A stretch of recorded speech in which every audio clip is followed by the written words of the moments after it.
السلام علیکم فرینڈس، کیسے ہیں آپ لوگ؟ آئی ہوپ آپ سب لوگ خیریت سے ہوں گے۔ تو مورا کے آنے والے ایپیسوڈ میں ہم کو دیکھنے کو ملے گا جو عریشہ ہے اور جو حمزہ کی ماں ہے وہ بالکل دشمن بن چکی ہے علیزہ کی، اور وہ دونوں کی دونوں مل کر سازش کرتے رہتے ہیں کہ کس طریقے سے علیزہ کو گھر سے نکالے، کیونکہ جو عریشہ نے اس کے کپڑے پھاڑے تھے وہ والی بات علیزہ کو بہت اچھے طریقے سے پتہ ہے، اور علیزہ نے جا کر عریشہ سے کہا کہ تم کون ہوتی ہو میرے کپڑے پھاڑنے والی، اور تم نے میرے کپڑوں کو کیوں پھاڑا؟ تو جو عریشہ ہے وہ تھپڑ مارنے لگتی ہے علیزہ کے منہ پر اور کہتی ہے کہ تمہیں اتنی ہمت کیسے کہ تم مجھ سے کوئی سوال جواب کرو، تمہیں اتنی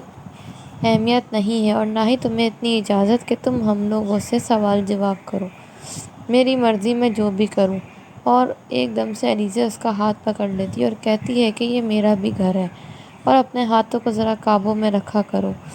اور اس کا ہاتھ نیچے جھڑک کر چلی جاتی ہے۔ عریشہ یہ دیکھ کر کافی زیادہ حیران اور ڈر جاتی ہے کہ علیزہ تو کافی خطرناک ہے، اور یہی چیز اس کی ساس بھی دیکھ رہی ہوتی ہے، اور اس کی ساس پھر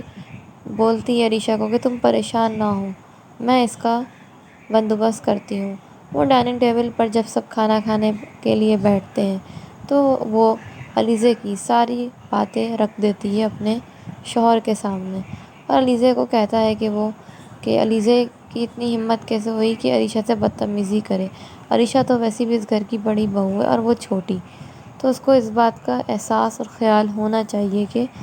وہ عریشہ سے تمیز سے بات کرے۔ تو جو حمزہ ہوتا ہے وہ بھی کھڑا ہو جاتا ہے ڈائننگ ٹیبل سے اور اپنے باپ کو کہہ دیتا ہے کہ میں جانتا ہوں علیزہ کبھی بھی کسی سے بدتمیزی نہیں کرتی، اس کے ساتھ کوئی نہ کوئی ایسی بات کی ہوگی آپ لوگوں نے، تبھی علیزہ نے آپ لوگوں سے بدتمیزی کی اور علیشہ کا ہاتھ پکڑا۔ اور وہ علیزہ کو کہتا ہے کہ اٹھو علیزہ، میں یہاں کھانا نہیں کھاؤں گا، جہاں میری بیوی کی عزت نہیں وہاں میں بھی بیٹھ کے کھانا کھانا نہیں چاہتا۔ وہ کہہ کے اس کو اپنے کمرے میں لے جاتا ہے، اور علیزہ اس کو کہتی ہے کہ آپ کیوں اٹھ کر آ گئے ہیں، آپ کے گھر والے کیا سوچیں گے کہ میری وجہ سے آپ ڈائننگ ٹیبل چھوڑ کر آ گئے، آپ جا کے کھانا کھائیں، میں جا کے کمرے میں بیٹھ جاتی ہوں۔ تو وہ اس کو صاف انکار کر دیتا ہے کہ جہاں تم وہاں میں، یہ کہہ کر اس کو لے جاتا ہے۔ اور دوسری جگہ دکھائیں گے کہ جو علیزہ ہے اس نے اب سکندر سے بدلہ لینا سوچ لیا ہے، اور وہ ایک جگہ فون کرتی ہے اور کہتی ہے کہ کیونکہ وہ جہاں بھی فون کرتی ہے وہ ان کے کمپٹیٹر ہوتے ہیں، ان کو فون کر کے کہتی ہے کہ آپ چاہتے ہیں کہ یہ ٹینڈر آپ خریدیں تو آپ کو سب مل جائیں گے، بس آپ کو میرا یہ کام کرنا پڑے گا۔ تو وہ کہتی ہے کہ کیا آپ کیا چاہتی ہیں ہم سے، اور اس کے بدلے ہمیں آپ کو کیا دینا پڑے گا کہ آپ ہمیں یہ سارے ٹینڈر دلوا دیں گی؟